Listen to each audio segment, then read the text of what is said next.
بسم اللہ الرحمن الرحیم۔ نحوی ترکیب کے چوتھے سبق میں آپ کا استقبال ہے۔ آج ہم نحوی ترکیب سے متعلق کچھ اور بنیادی چیزوں کو سمجھیں گے۔ سب سے پہلے دیکھیں کہ کلمہ تین قسم پر ہوتا ہے۔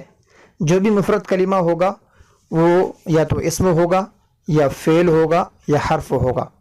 اسم کسے کہیں گے کہ جو اپنی ذات میں ایک معنی بتائے اور اس میں کوئی زمانہ نہ ہو، جیسے زید۔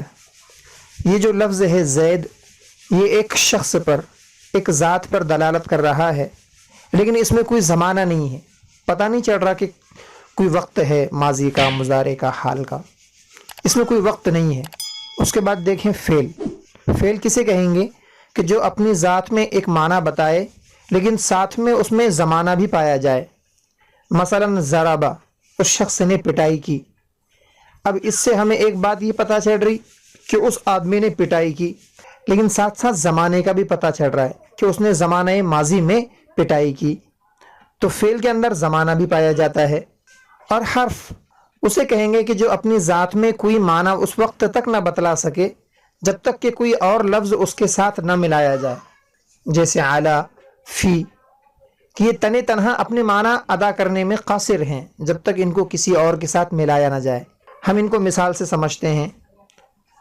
مثلا مررت برجل، تو دیکھیں اس جملے میں مررت یہ فعل ہے، اس نے اپنے معنی ادا کر دیا کہ میں گزرا، اور ساتھ میں ہمیں زمانے کا بھی پتہ چلا کہ زمانہ ماضی میں، گزشتہ زمانے میں گزرا۔ با یہ حرف ہے، لیکن یہ اپنے معنی اس وقت تک نہیں بتا سکتا جب تک ہم اسے رجل کے ساتھ نہ ملائیں۔ اور رجل یہ اسم ہے، اس نے اپنے معنی بتلا دیا کہ ایک آدمی کو کہیں گے رجل، لیکن اس میں کوئی زمانہ نہیں ہے۔ تو خلاصہ یہ نکلا کہ کلمے کی تین قسمیں ہوتی ہیں، ایک اسم، نمبر دو فعل، اور نمبر تین حرف۔ اس کے بعد ہم دیکھیں گے اعراب کو۔ اعراب کسے کہتے ہیں؟ چونکہ ترکیب کا سبق ہے، سب سے زیادہ بحث اعراب ہی سے ہوتی ہے، تو ہمیں پتہ ہونا چاہیے اعراب کسے کہتے ہیں۔ اعراب کہتے ہیں کسی بھی کلمے کی آخری حالت کو۔ مثلا زیدن، یہ جو دال پر پیش کی حرکت ہے، زیدن دال پر جو دو زبر کی حرکت ہے، زیدن دال پر جو زیر کی حرکت ہے، اسے ہم اعراب کہیں گے۔ کسی بھی کلمے کی آخری حالت کو اصطلاح میں اعراب کہا جاتا ہے۔ پھر معرب اور مبنی کو سمجھتے ہیں، کیونکہ ہمیں پتہ ہونا چاہیے کون سا اسم معرب ہے اور کون سا اسم مبنی ہے، اس لیے کہ جب اعراب سے بحث ہوگی تو معرب اور مبنی کا بھی پتہ ہونا چاہیے۔ معرب وہ ہے کہ جس کی آخری حالت ہمیشہ بدلتی رہے، جیسے زیدن، زیدن، زیدن۔ پہلی حالت رفعی ہے، زیدن یہ حالت نصبی ہے، زیدن یہ حالت جری ہے، تینوں حالتوں میں اس کا اعراب بدل رہا ہے۔ اسے ہی معرب کہتے ہیں کہ جس کی آخری حالت ہمیشہ بدلتی رہے عامل کے بدلنے سے، اسے معرب کہیں گے۔ مبنی اس کے برعکس ہے کہ مبنی وہ ہے جس کی آخری حالت کبھی نہ بدلے۔ مثال دی ہوئی ہے جاء ہؤلاء، رأیت ہؤلاء، مررت بہؤلاء۔ تینوں حالتوں میں، حالت رفعی میں بھی، حالت نصبی میں اور حالت جری میں، ان تینوں حالتوں میں جس کا اعراب یکساں ہے، سمجھ جائیں کہ یہ معرب نہیں بلکہ مبنی ہی ہوگا۔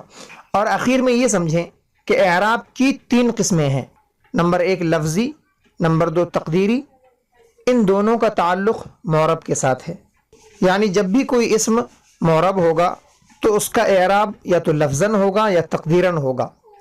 لفظاً ہونے کا مطلب یہ ہوگا کہ اس اعراب کا تلفظ ہم کر رہے ہوں گے، اور تقدیری ہونے کا مطلب یہ ہوگا کہ ہم اس کا تلفظ نہیں کر رہے ہوں گے۔ اسماء متمکنہ کے نقشے میں یہ بات واضح ہو چکی ہے کہ کن اسماء کے اعراب لفظی ہوتے ہیں اور کن کی تقدیری ہوتے ہیں۔ اعراب کی تیسری قسم ہے محلی، اور اس کا تعلق مبنی کے ساتھ ہے، یعنی جو اسم مبنی ہوگا اس کا اعراب ہمیشہ محلاً ہی آئے گا، لفظاً یا تقدیراً نہیں آئے گا۔ تو خلاصہ یہ کہ اعراب کی تین قسمیں ہوئی، نمبر ایک لفظی، نمبر دو تقدیری۔ آپ کو بتایا جا چکا کہ ان دونوں کا تعلق معرب کے ساتھ ہے، اور نمبر تین محلی، اس کا تعلق مبنی کے ساتھ ہے۔ ہم اسے یوں بھی کہہ سکتے ہیں کہ معرب کے اعراب کی دو قسمیں ہیں، معرب کا اعراب دو قسم پر ہوتا ہے، کبھی تو اس کا اعراب لفظاً ہوگا اور کبھی تقدیراً ہوگا، جبکہ مبنی کا اعراب صرف ایک ہے، یعنی محلاً ہی ہوگا اس کا اعراب، لفظاً یا تقدیراً نہیں ہو سکتا۔ آج کے لیے بس اتنا ہی، فقط والسلام۔